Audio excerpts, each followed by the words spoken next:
24 ore su 24, le notizie corrono più veloci sul web.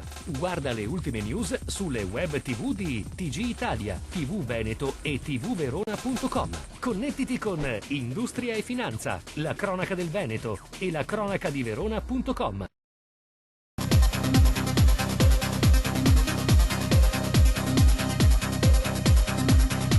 9 milioni e mezzo di cittadini al voto, ma un'affluenza alle urne in calo che si attesta al 66,1%. Il giorno dopo la tornata elettorale per il rinnovo di sindaci e consigli comunali emergono novità significative che mutano radicalmente lo scenario politico cristallizzato da quasi 20 anni. Il Movimento 5 Stelle di Beppe Grillo, oltre ad avere conquistato Sarego nel Vicentino con la vittoria di Roberto Castiglione, ha raggiunto una doppia cifra percentuale in quasi tutti i comuni veneti, persino a Verona, dove il leghista Flavio Tosi ha stravinto con il 57% delle preferenze. Gianni Benciolini, candidato grillino, ha ottenuto il 9,3% dei voti, superando il PDL di Castelletti. Anche a Belluno, altro capoluogo di provincia chiamato a rinnovare l'amministrazione, il sindaco uscente Antonio Prade, PDLino, è addirittura escluso dal ballottaggio dopo un solo mandato. Unica consolazione a Cortina con la conferma di Andrea Franceschi per il secondo mandato. Meglio per il PD che spugna Feltre alla Lega con Paolo Perenzin e conquista Mirano con Maria Rosa Pavanello. Sempre nel veneziano vince il centro-sinistra Marcon con Andrea Pollini,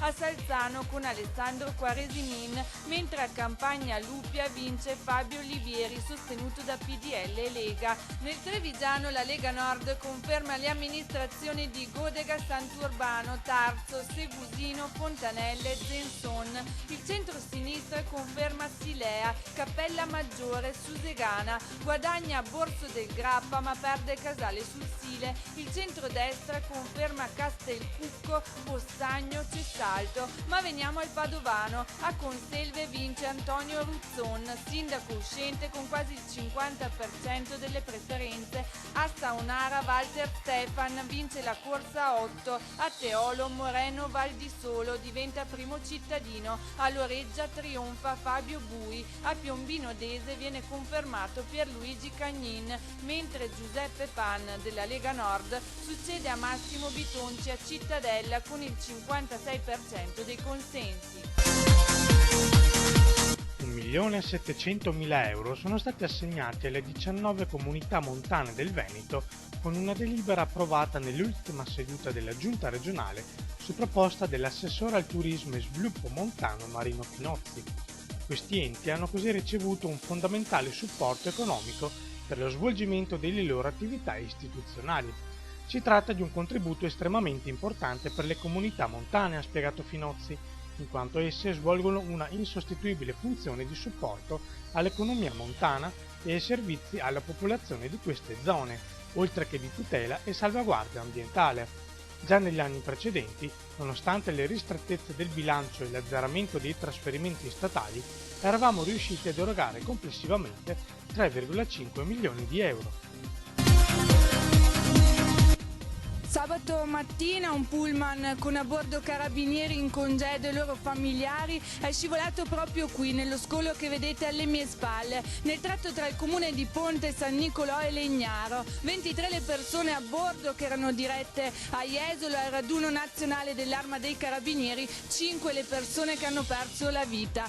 Oggi, a distanza di 2 giorni dalla tragedia, la deposizione di una corona di fiori sul luogo dell'incidente. Abbiamo cercato di quintuplicare le nostre forze per essere a fianco a chi in questo momento di dolore ha perso familiari, ha perso affetti, ma quando siamo stati a trovarli, cioè era presente il comandante generale, abbiamo sentito questo spirito di partecipazione che anche nei feriti era molto ancora vivo e abbiamo colto questo segno di voler comunque venire al di fuori e superare l'evento negativo. Il giro d'affari della contraffazione ammonta a 7,5 miliardi di euro. 3 miliardi dei quali riguardano il solo comparto della moda, un mercato parallelo che non risparmia il Veneto, dove, secondo i dati del Ministero dello Sviluppo Economico, nel 2010 sul fronte della contraffazione le forze dell'ordine hanno compiuto ben 3.883 sequestri di abbigliamento, per un totale di 20.587 capi, 6.386 sequestri di accessori, per un totale di 11.301 pezzi, 1.883 sequestri di calzature, per un totale di 8.122 pezzi. Alla fine dei conti il valore totale era di 37.277.000 euro. Secondo un'indagine di respiro provinciale condotta dal centro studi Confcommercio Unione Venezia, quasi la metà degli imprenditori del settore moda ritiene che nel proprio territorio siano abbastanza diffusi fenomeni di microcriminalità. L'Amberjack parlerà turco. Il marchio passa nelle mani del gruppo Zillia e per la DIA Andrea Martini Antonini è un'operazione che favorisce lo sviluppo internazionale. Tutti i particolari su industria e finanza.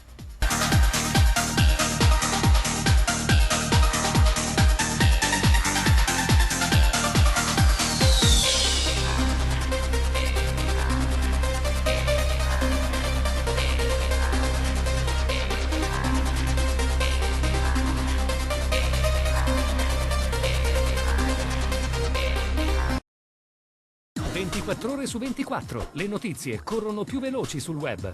Guarda le ultime news sulle web TV di TG Italia, TV Veneto e tvverona.com.